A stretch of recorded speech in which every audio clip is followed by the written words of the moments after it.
মধ্যে ভুলবশত একজন অন্যজনের সন্তানকে দুধ পান করিয়ে ফেললো, এখন তারা প্রাপ্তবয়স্ক। প্রশ্ন হলো তাদের মধ্যে বিবাহ বৈধ কিনা।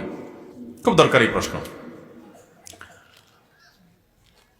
যদি কোনো নারী তার দুধ কোন সন্তানকে পান করান, তিনি যেই হোক না কেন, নিজের আপন বোনের সন্তানই হোক না, অসুবিধা নেই।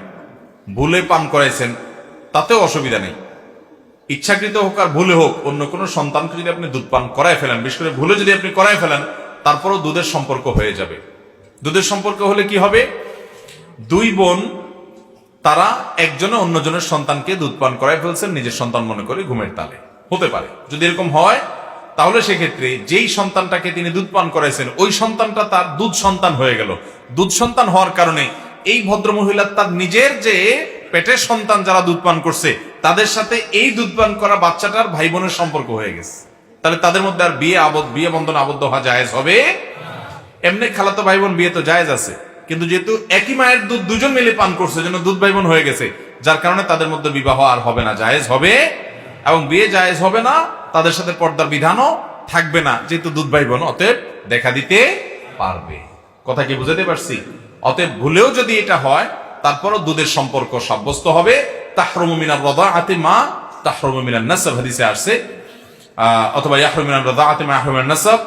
দুধ পান করানোর কারণে ওই যে রক্ত সম্পর্কের কারণে যে এই সম্পর্ক তৈরি হয়, এর কারণে একই সম্পর্ক তৈরি হয়ে যায়। এরপরে প্রশ্ন, আমাদের সমাজে কোনো কাজে সফলতা হওয়ার আগে বা পরে মসজিদে অথবা বাড়িতে মিলাদ মাহফিল করে থাকে, ইসলামের আলোকে সঠিক কোনটা জানতে চাই।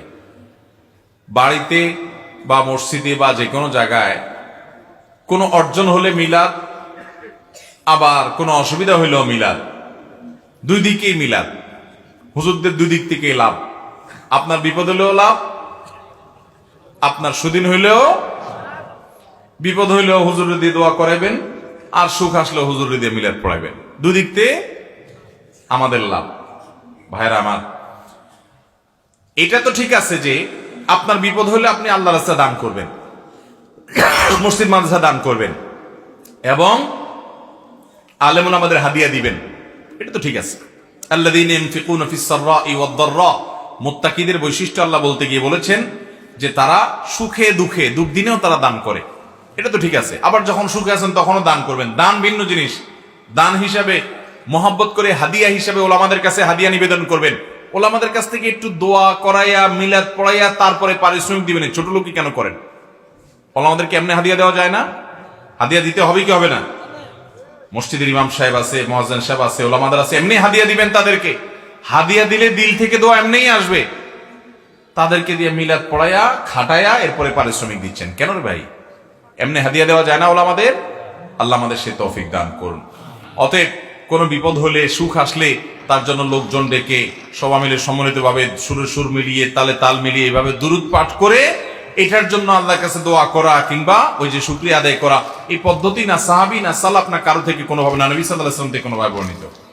অতএব আমরা কোনো সুদিন আসলো, কোনো সুসংবাদ আসলো, আল্লাহর কাছে শুকর আদায় করবো। সিজদাতে শুকর, সিজদাতে শুকর তো দুনিয়া থেকে বিদায় হয়ে গেছে, বিলুপ্ত হয়ে গেছে, আমল নাই।